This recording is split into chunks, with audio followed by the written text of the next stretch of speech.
Assalamu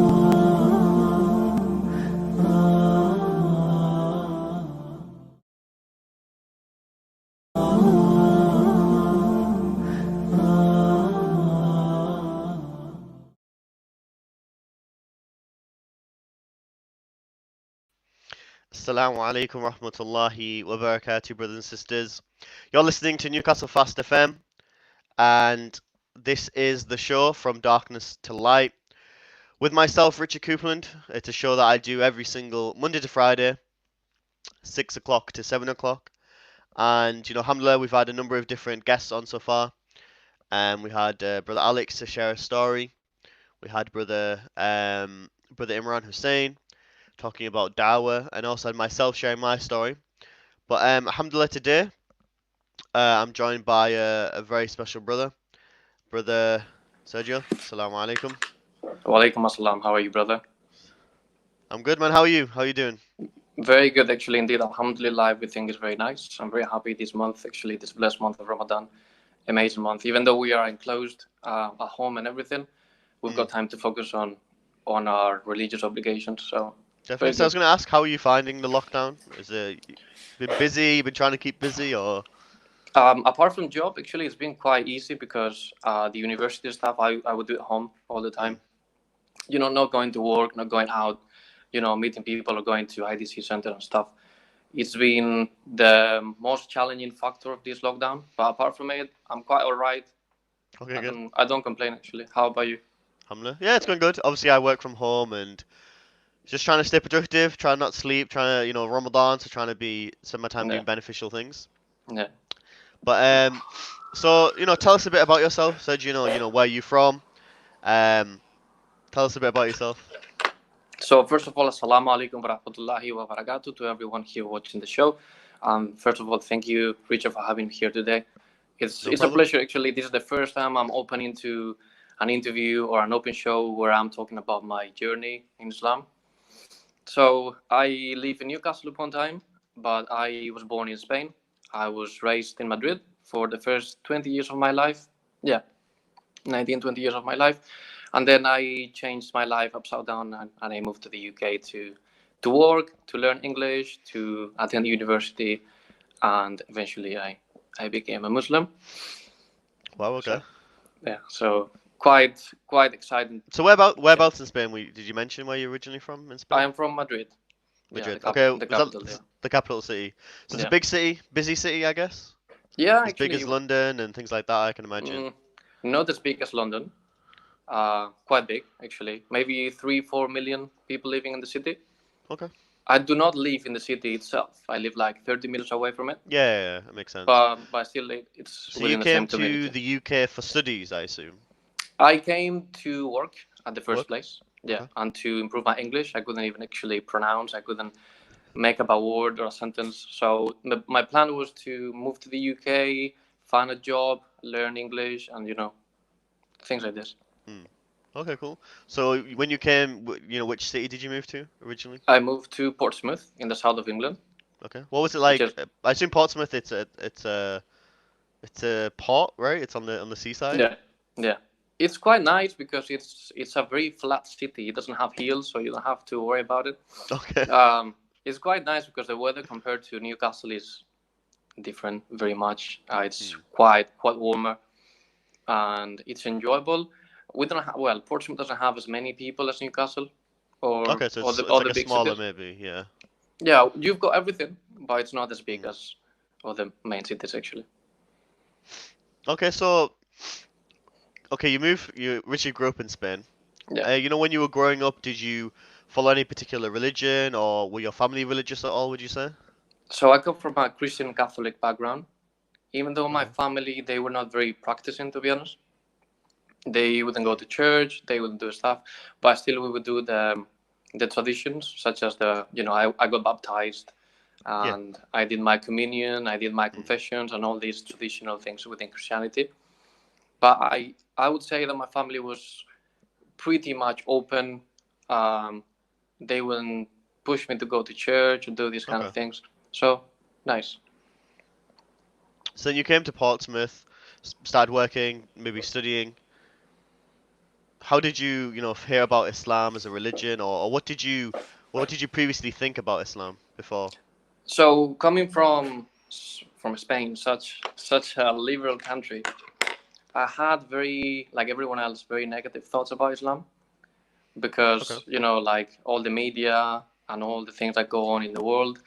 I had met Moroccan guys, brothers and Mm. sisters now, but at the time I had some personal issues with them.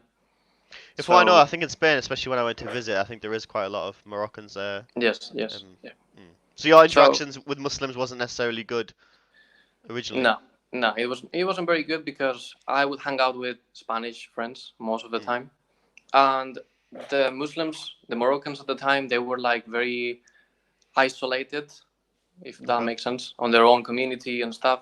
Yeah, yeah, yeah. So I didn't have much interaction with them. But so you came to Portsmouth. Yeah. How did that change then? How did you maybe find out about Islam? Did you interact with Muslims? You read something online? What hmm happened? So when I moved to Portsmouth, I didn't even have a house or a place to be. I just Okay. moved crazily. Just So turned up. yeah, I just went to a hotel and I found a house online. Wow. Okay. I got in touch with the landlord and eventually I rented a room from his Mm. house. So when I landed, when I was there in the house, I found myself living with 9 Arabic boys, literally. Wow. Okay. So it's So like a it was, massive like yeah, house, I guess, with like you rent a room yeah, with a shared kitchen. it was two houses which Mm. were shared with each other. You can communicate. You could go to the other house through the garden as well. Okay. So there were 10 rooms, one room for myself, and the other 9 rooms were occupied by Arabs. Wow. Were they here studying? They're Yeah, like working here? they were Okay. doing English studies like IELTS in order to access to university. Mm. So Were I they was from like like, any particular country in the Middle uh, East or they were from Kuwait. Yeah. so what was your initial thoughts when you came in? Were you a bit scared, worried, or When I arrived, I was like, where am I now actually? Because I've had all these negative thoughts about mm. Muslims, Arabs, Moroccans. I was like, I don't want to be here, like living with 9 Arabs. I didn't feel scared, but I felt concerned with all the negative thoughts I had Yeah, yeah. from my previous years. But things turned out to be the opposite way, actually. Okay. Because, I'm not a very harsh person. Even if I hold something against you, I will not show you. I will not show you my anger. So I was okay in the house, surrounded by these 9 Arabs. Yeah. And since the first day, they were amazing with me. They showed Okay, this wow. this hospitality. They took care of me like if I was a brother. They took me out for dinners, lunch. They paid for my stuff, even though I didn't ask them for it. You know. So I was in this So you saw like environment I where, guess, their character, their yeah, mannerisms yeah, must have made you think like, okay, think twice about yeah, your previous thoughts, I guess, hmm about Muslims and Arabs. yeah. So I was like, why are these people giving me so many things without asking anything in return? Like Mm. they would do something for me, take me out for dinner or bring food for me, knock at my room and give me some food. And I was like, these people, I don't know, is it like an Arab tradition or is it like more of a Muslim culture? So Yeah. I was a bit confused with it. But still, I had a lot of fun with the guys. I removed all these misconceptions about them being bad people and that they would do bad things towards me and stuff. So that was the beginning of the journey, if I can say it. So yeah. Yeah.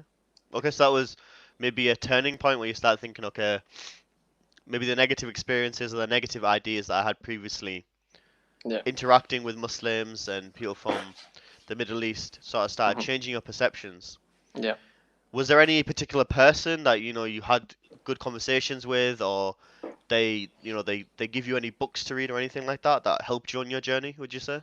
So mainly out of these 9 guys, they were all my age, 18, 19 years at the time. So they didn't have the knowledge to answer my questions properly. Mm. Like as a young person, you don't have enough knowledge to reply to Yeah. certain questions. But the landlord himself, who was always going in the house, going out, and being very nice with us, he was from Pakistan, Okay. also Muslim. So he took that chance of explaining me things about Islam, answering my questions in a very very nice manner. Obviously, I couldn't interact properly because my English at the time was not as good as now. But he was that person where I learned everything from, the person who took care of me the most during my time in Portsmouth. And I would say that apart from my own research and apart from my spirituality and my connection with Allah, he was one of the main reasons why I learned about Islam as a That's whole. amazing. I think as So well, like for the yeah, brothers and sisters listening, it's often you don't have to do a lot. Like you're saying there, yeah, the brother he just put the effort in, hospital to you, maybe shared any knowledge that he had. yeah. Obviously that had a huge effect on you. Often Yeah. we think maybe you have to give a big speech or a sermon, but I Hmm. think people just being human and being real with other people can have huge impacts. Yeah, I think that's the best way of doing dawah, to be honest. Instead of getting into replying to certain questions or giving certain explanations, being a good human being is the best way of doing dawah. And that is where I got it from. I was like, I give you an example. After 3 weeks, 4 weeks, I was in Portsmouth. Yeah, It was Christmas time. So everyone left. Everyone went for holidays to Kuwait, other yeah, makes countries. And sense. even the landlord himself, he decided to go. Okay. So we just had a verbal agreement for the room. I didn't even have a contract. I didn't have anything at all. So I was a bit concerned about my staying. What am I gonna do during these weeks that I'm gonna be alone? So he came to my room. He was like, "So what's your plan? What are you gonna do for Christmas?" And I was like, "Look, I don't have any money to go back. I think I'm just gonna stay if you don't mind." He was like, "Look, the house is all yours. I trust you. Wow. Okay. If you wanna be here, you can take care of the houses for the entire month. You can be at home, you can be yourself. Don't worry, you can bring anybody if you like." So, and I recently asked him, why did he do that? You know, a stranger living in the house and he left everything on my own. And the answer was, I did that because I trusted in Allah. So I put my trust in you. Hmm. I had a good feeling about you, so I trusted Allah. So I decided to do it. Oh, and obviously that must have taught you a lot about his Yeah, belief and yeah. I was Muslims in I was general. surprised. I was so surprised because even though I was alone, he would call me once in a while to see Hmm. how it was. He was not concerned about the house. He was concerned about my well-being, and that was the best thing about that. Okay, cool. Before we talk more about that, we've got a quick question here. Yeah. I thought, well, it's a good time to ask. He says, firstly, Jazakallah khair for giving your story. Secondly, being Spanish, do you feel like Islam is even more part of your heritage considering the long history of Islam in Spain? And how do you feel about that topic in general? To be honest, that has nothing to do with my conversion. All the centuries that the Muslims conquered Hmm. Spain. That at the beginning that had nothing to do with my conversion. It was my connection with Allah and how I felt about the simplicity of Islam. But when I learned more about Islam and I did my research and I found out about this amazing 800 years, sorry, this is going, sorry, it's just falling, 800 years in Spain, Hmm. I was so amazed the way they treated everybody, the way they protected the Jewish community as well Yeah, within definitely. within Spain, and the way they behaved as a nation. That showed me a lot about Islam, even though I was already a Muslim. But Hmm. I learned a lot about it, and that was like another point of being, more open about my journey, about my traditions coming from Spain. But at the beginning, that had nothing to do really with my conversion. Okay. Do you, in Spain, do people learn a lot about the history, or do they call it like the Barbers instead of Muslims? Like, what do you learn about it at all, or About Islam, like Islam in Spain in school? Would you no, say no, we don't. not really We taught? don't learn anything at all in the school. History lessons are about 1492, where Christopher Columbus discovered America, and that is the starting point of the history part in Spain. Hmm. So I actually never heard of the Muslims being in Spain for 700 years, Wow. which is I know amazing. myself as well. Even we didn't learn this. Obviously, it's UK, but actually, when I went to visit southern Spain and went to Granada, Hmm. Cordoba, Seville, Malaga, different places, and you Yeah. see the history there and you read about it. Hmm. It's actually really amazing how for hundreds of years the Muslims lived there with Christians, with Jews, different people, but they all lived Hmm. together Yeah. and you know, together and benefited society. Hmm. Um, so Sergio, what was something that drew you to Islam? You're speaking to this Muslim brother, you're living Hmm. with other Muslims. Yeah. What did you start reading about Islam that really clicked for you or made sense for you? So eventually, I moved in with my friend onto his house. We were living alone together. As I say, he took this chance to teach me about Islam entirely. So we would spend our time every day talking about Islam Okay. all the time. So sometimes it was a bit much, like you speak too much about it. I Yeah, need a yeah. break. But the simplicity of the explanations, the simplicity of Islam as a whole, the oneness of God, how everything makes sense compared to other religions, especially coming from a Christian background, that everything is so difficult to understand, Yeah, definitely. and you don't have a reference to, if you ask a priest, the priest is not going to give you an answer. He's That's going one to thing say, I as well have, that I you know, really loved about Islam is if I asked, there was a reference, okay, the Quran said yeah, this, the Prophet said this, but I did feel myself when I asked in Christianity and when I'd ask, they wouldn't give you a reference. It was more yeah, something they made up or yeah. yeah. So there's something as well I agree that I found amazing about Islam. There's So always a it's reference. basically the simplicity of it, the magnificence of Allah. Um, I did know that Allah wasn't a different God when I moved to the UK. I knew that Allah meant God. Mm. People have this concept that Allah is a different God from the real God, and that's a funny subject, anyways. So yeah, the simplicity, how he would explain me things in a good manner, in a very simple way where I could understand what Islam was. And even if he didn't know the answers, he would do his research to give me the simplest explanation about it. Okay, good. And that is what I love the most about it. Yeah. Definitely. Did you watch anything on YouTube? Any videos online that We, that you learned yeah. from, or maybe We, sorry. Yeah.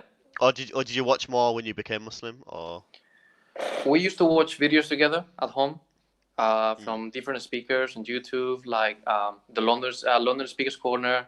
We would watch Okay, yeah, different videos from Dr. Zakir Naik, the Indian guy, yeah, yeah, yeah. uh, Mufti Menk. Yeah. But that was, between us. He would stop the video and explain me things if I didn't understand stuff. Yeah, But because sometimes once, maybe Arabic words are used or things like that. yeah, That's good. I did struggle with, Allah Subhanahu wa Taala. These things, I was like, what is this?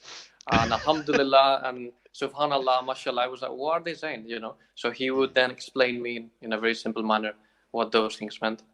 Okay, so But how long would you say you were with him, reading, discussing, before you thought, okay, I'm going to become a Muslim? Would you say? it took a long time. It took a long time because I still had an arrogance attitude. Like, Yeah, yes, yeah. it makes sense, but there was something holding me back, you know, because I was never here in the UK like entirely. I would go back to Spain for a couple of months or for a couple of weeks, and I would still do my lifestyle with my friends, going out, drinking, Yeah. because the Islamic lifestyle didn't suit me at the time, you know. It made sense, but I was like, there was something that was holding me Same with back, me. Like, I read all this stuff.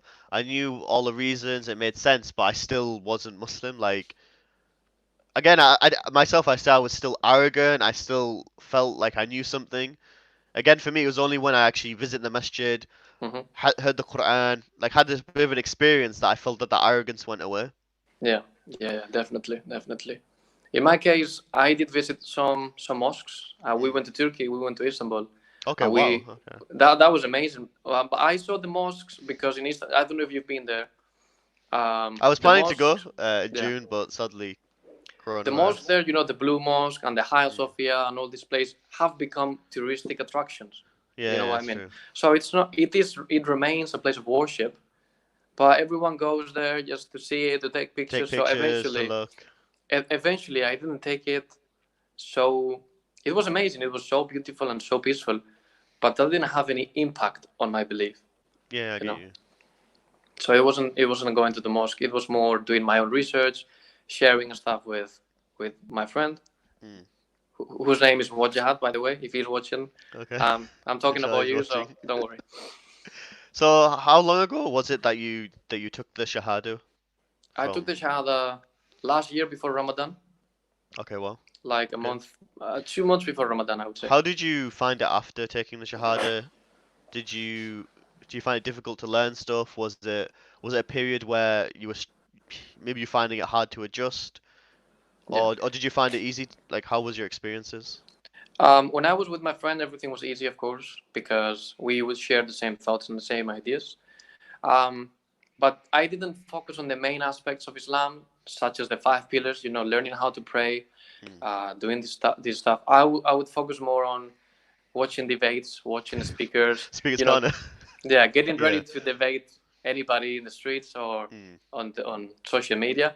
So I would say that I did, in a way, wasted some time of my first month of conversion because I didn't know the basics yet. Yeah. That was more my connection with Allah that made me become a Muslim.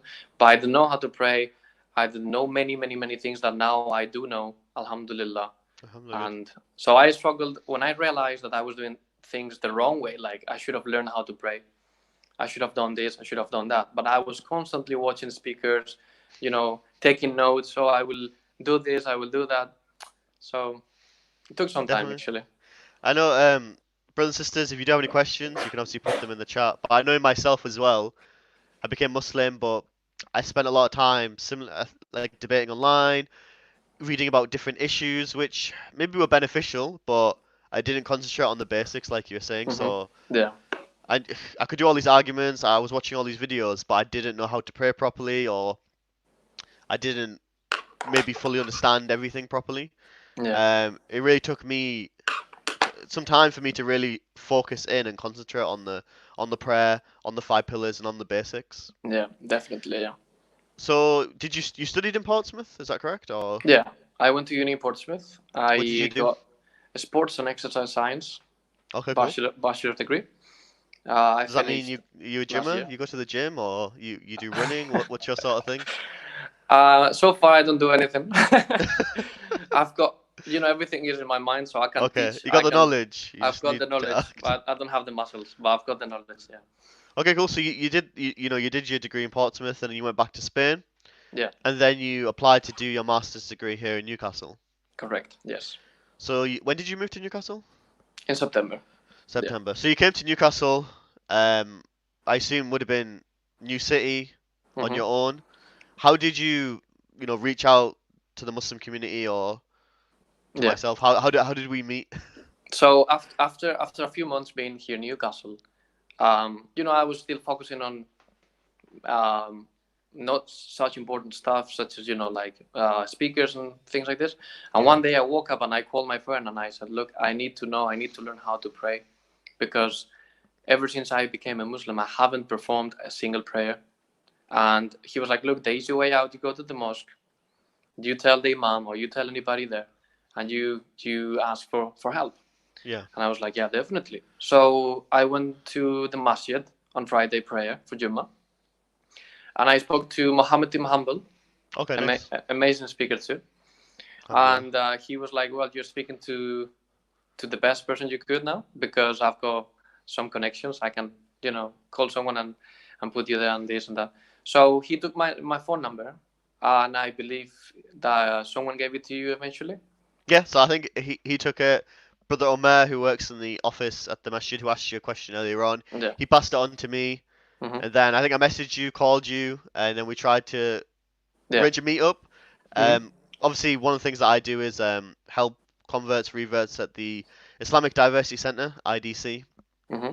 So we met up, um, had a conversation, and then sadly, you only came to a few lessons, Yeah. because obviously then then the The coronavirus came. coronavirus. Yeah. Um, but no, Hamna, I think hopefully you benefited, and we started doing some of the lessons online. Yeah. But I think that's what was key is just taking knowledge step by step, Hmm. taking it in bits. Often we try and gain all the knowledge overnight. We try and learn Yeah. everything about the prayer in one day, and Hmm. often we forget it. We find it too much. We find it too stressful. We think this is too hard. Yeah. Um, but it's best to take it in step by step. Yeah, definitely. So it was very nice to meet you, because I was seeking help for months, because even my friend, he couldn't teach me how to pray on the phone, literally. I knew the basics. I did pray with him. We went to the mosque a couple of times in Portsmouth, but eventually I moved back to Spain, so that interaction stopped eventually. Mm. So basically, going to the mosque was the best decision I ever took, because I Were you a bit, maybe not? Were you scared? Were you worried? Or were you feeling pretty confident? You've been to a mosque before. How did you I'm feel? very confident, very Okay, very very confident. confident. Okay, I good. love the mosque. I love the mosque Okay, awesome. and highly. It's just I used to go to church as a Christian Yeah. when I was younger, and I found it very boring and meaningless. Like, what am I doing here? This priest is talking about the same things all over and over every Sunday. There's no unity in church. Mm, Everyone is mixed up, and I don't know. There's no unity really. And when the first time I went to the mosque on Eid last year after yeah. Ramadan, that was an amazing experience because I got to pray with my brothers. And when the prayer finished, we shook hands, Eid Mubarak, and we hugged each other, and that was an amazing experience. So comparing that with going to church in a very judgmental environment, um, because it is very judgmental in church, Mm. that changed my mind entirely. Yeah, it's a completely different experience, I can Yeah, imagine. yeah. Okay, much not good. So Sergio, um, we've got maybe 15 minutes, 10 minutes. Is there any particular topics you want to talk about? Anything you want to touch upon in your story that maybe we didn't touch upon? Um, just one thing about the Shahada.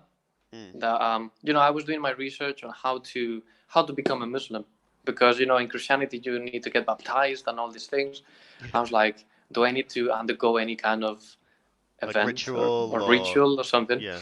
So I got online, I got on YouTube, and then I found this guy who was a former Christian Arab who became Muslim, and he was explaining his journey. He was telling his story, and eventually he took the Shahada in the video in Wow. Arabic. So he himself said at the beginning of the video that whoever watches this will become very emotional. I was like, nah, nah, no way. When he took the Shahada, Ashhadu la ilaha illallah, wa ashhadu anna Muhammad Rasulullah, Mm. I teared up. Subhanallah, wow. I was crying, subhanallah. I was literally crying. I was like, I'm doing it. I'm just doing it. I called my friend. We set things up, and I took my Shahada. Literally, that was the key moment when I felt a true connection with Allah, Mm. and I was like, I'm not gonna delay this. Whether I know how to pray, whether I know this or I know that, I need to do it now. Wow. I think that's for any people that are thinking and unsure. I think like you're saying that it's try do it as immediate as you want, as you ready, do it. Yeah, yeah, yeah, So in your journey, I think the Quran was something that was very had a big part in your journey. yeah. What sort of things did you find amazing about the Quran or that really touched you? So basically, people have this conception that science and religion go separate ways. Mm. But as a science person, because I studied science in the university and I still do my science research, I came to the conclusion that science and religion prove each other. You understand what Okay. I mean? Mm. Because even before knowing all the scientific facts in the Quran, all the knowledge that was shared at the time of the Prophet Muhammad, peace be upon him, that closeness with my own studies and my belief, that was something amazing. So it Because came together, yeah. yeah, it came all together. Because mainly my studies focus on how the human body works and human Mm. anatomy and human biology as a whole.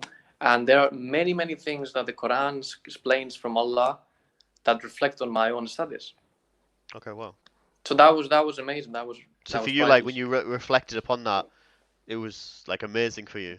It was amazing because people would say, like, what is the miracle of Islam? Because Jesus performed all these miracles and all this, but the miracle of the Prophet Muhammad, peace be upon him, is the Quran basically.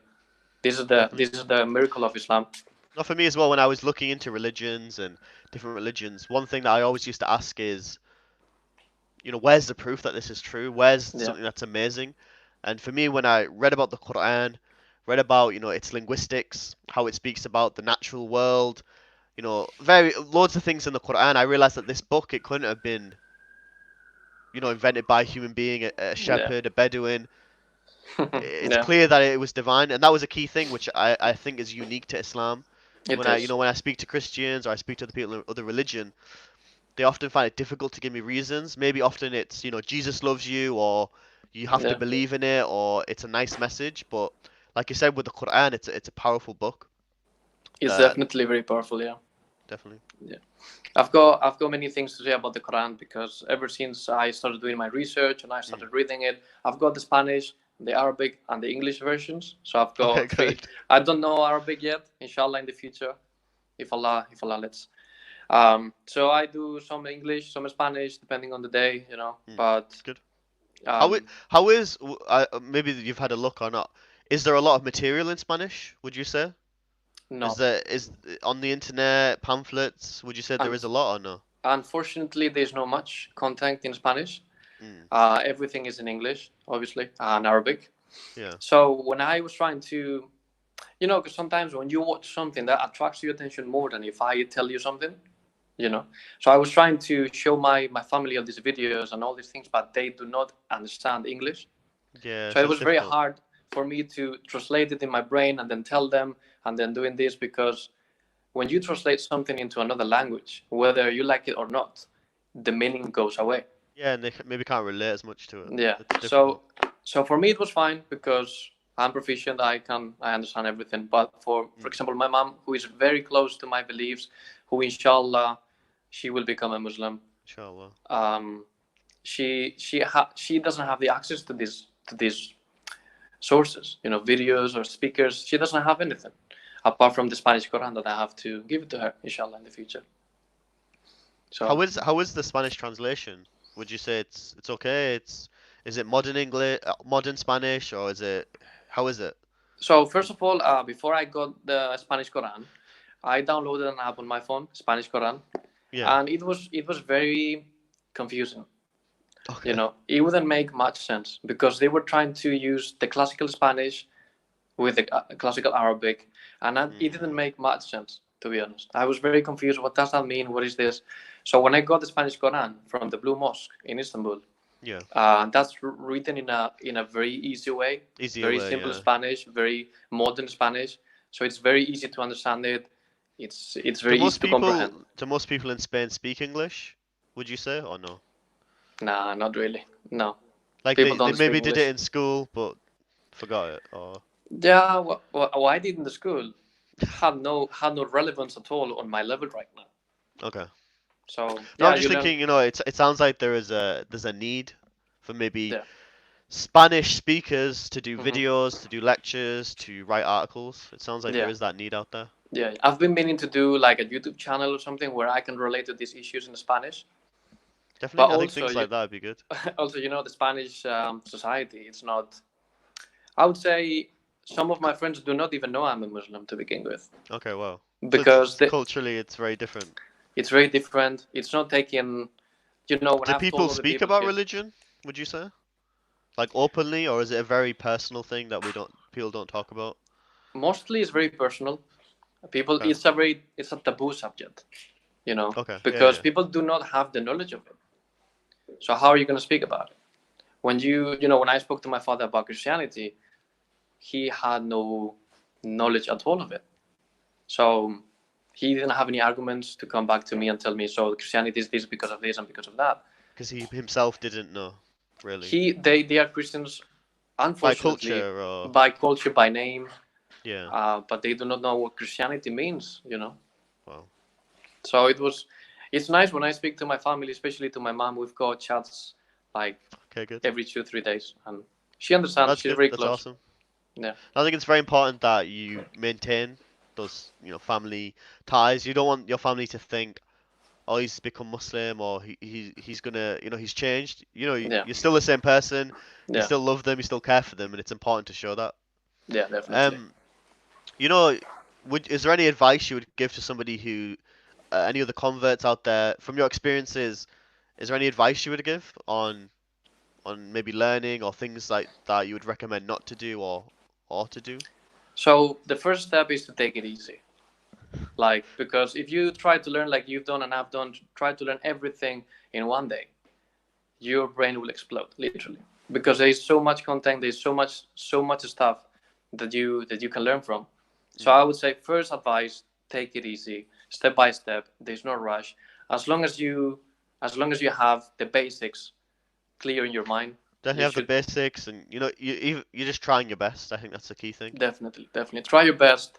Do not rush yourself, because as long as you know the basics, the the next steps will come eventually, inshallah. So that's a good step, I think, to follow. Definitely, I think that's what I advise brothers as well, as take it step by step. Yeah. Because Something. I have seen brothers that have tried to do a lot, like Yeah. which is good. They've had they wanted to do it, but Hmm. sometimes maybe they drop off or they find it difficult. Yeah. As you said yesterday, I was watching. You were on the show with other brothers. Oh, That we've got many things to do during the day and during our lives. yeah, That doing your Islamic research, Islamic readings, everything. It's very nice. It's fine, but we all have time, for family, for work, for other studies. definitely. So you need to kind of split all these things you do throughout the day, so you are able to actually have a normal understanding. If you read the Quran in 3 days without looking at it, without understanding the verses, what's going to happen? That you will not understand it eventually. You're not going to benefit. Yeah, As I said, like for me, Islam is all about balance and staying away from extremes. yeah, So in your definitely. day and in your life, there is time for family, there is a time for prayer, there is a Yeah. time for learning knowledge and religion, Hmm. and then there's a time for relaxing. There's a Yeah. time for it's all about balance. And like Hmm. you said, somebody could maybe try and read the entire Quran in 3 days, but did they truly understand what they read? Yeah, How much understanding did they have? definitely. Um, Yeah, so again, it's about balance, yeah, 100%. I agree with it. I agree with it. Yeah. Awesome. So, any Anything else you questions? want to anything else you want to touch upon, Sergio? Do you think in your Um, journey or any topics? there was a specific time in my life Mm, where before I became a Muslim, because these thoughts, come in my mind often. Where my friend, he came to Spain, he visited me, and then I was like, let's have a look. I'll show you around the town and this. So I took him to the church. We've got okay, a well, very massive church in my town, like yeah, 1,000 years old, very big. So we went in. You do the holy water and the cross and all this. yeah, yeah. So I told him, just watch me. You do your stuff. I'm just gonna do my prayers and things like this. So there was a section where you had the Virgin Mary, the Holy Mary, and then you had Jesus Christ being crucified, and then you had a section with some saints and things like this. So I took a seat looking at Mary, and I paid my respects to Mary, and then I sat looking at Jesus, and I paid my respects to Jesus, and then I sat next to the saints, and the same thing, Mm, and I finished. I was like, I'm done with my prayers. So when we finished and we got out of the church, I asked him, so what do you think about this? He was like, what about God? wow, What about God? Where is God in your prayers? You know, because you've prayed to Jesus, you've prayed to the Holy Mary Mary, or you've prayed this the saints. saint, yeah, Where is God in your prayers? And that clicked my mind. I was like, I had no words. I couldn't mm, explain myself. I had no justifications at all. And that is something that especially Christians have to understand. You know, that they unfortunately pray to other stuff that are not God. Not. definitely. I think that's powerful. That I think as well that people don't often realize, but in that situation, they're praying to Jesus, they're praying to Mary, they're praying to Archangel Michael or Gabriel, etc., different saints of the Yeah, past, yeah, without realizing where's God in this. yeah, And yeah, that's what I think. That's what the message of Islam is so beautiful. Is that it's there to take you away from worshipping anything in the creation, yeah. whether it's a prophet, whether it's an angel, whether it's a tree or an idol Hmm. or anything like that. It's to get rid of that and to worship the creator of you and the creator of the universe. Definitely, I think that's a definitely. message that every single person it relates to them, and it's something that is you feel it innate within you that makes sense. It doesn't make Hmm. sense for me to pray to Mary or to pray to Yeah, Jesus or any yeah. other saint. It makes sense Hmm. to go directly to God. I think Yeah, that's what's beautiful about Islam. yeah, definitely. That was something that changed my mind completely towards, when you involved in Christianity, I was like, what am I doing? You know, Yeah. because I was doing my own prayers. There's no guidance. I didn't have any guidance, any prayers, anything I could do. So in Islam, you do have straightforward guidance where you perform your prayers. You know the way of Jannah. Yeah. You In know what you need Christianity, to do. Yeah. someone tells you believe in Jesus. Someone else tells you you need to be good. Someone else is telling you other things. In Islam, the simplicity of the pillars and its obligations is very simple and very easy to follow. Definitely. I think because it's been preserved and it's been made so clear Yeah. that it's simple to follow. It's not complex. It's not difficult. Like you're saying, it's clear what you need to do to get to paradise. It's been laid out. Hmm. It's just upon us to do it to the best of our ability. Definitely. So, Hamla, thank you, Sergio, for No, coming it's all on. right. No problem. Jazakallah khair. And I think it was a great story. I think people benefited. Hmm. Hamda some good viewers. Hmm. But inshallah, I'm going to be back on tomorrow Perfect. with another guest. Going to be Brother Kiri, who's going to be sharing his story. Hmm. And then Wednesday, it's going to be a show with myself. I'm going to pick a particular topic. Hmm. And then Thursday or Friday, I think Friday, I'm going to be joined by Brother Kin, who is from Hong Kong. Oh He's yeah. also going to be sharing his story about how he became Muslim as well. Perfect. So, brothers and sisters, I want to thank you for listening, and I want to thank you, Sergio, for coming on. No This problem. has been Alhamdulillah. from Darkness to Light with Richard Coupland, and this show is sponsored by Richard McLeod, and do check out his work. He has a website, calligraphy, and various different things. So do check out his work. And inshallah, we'll see you tomorrow at 6 o'clock with Brother Kiri. Assalamu alaikum rahmatullah. Assalamu alaikum.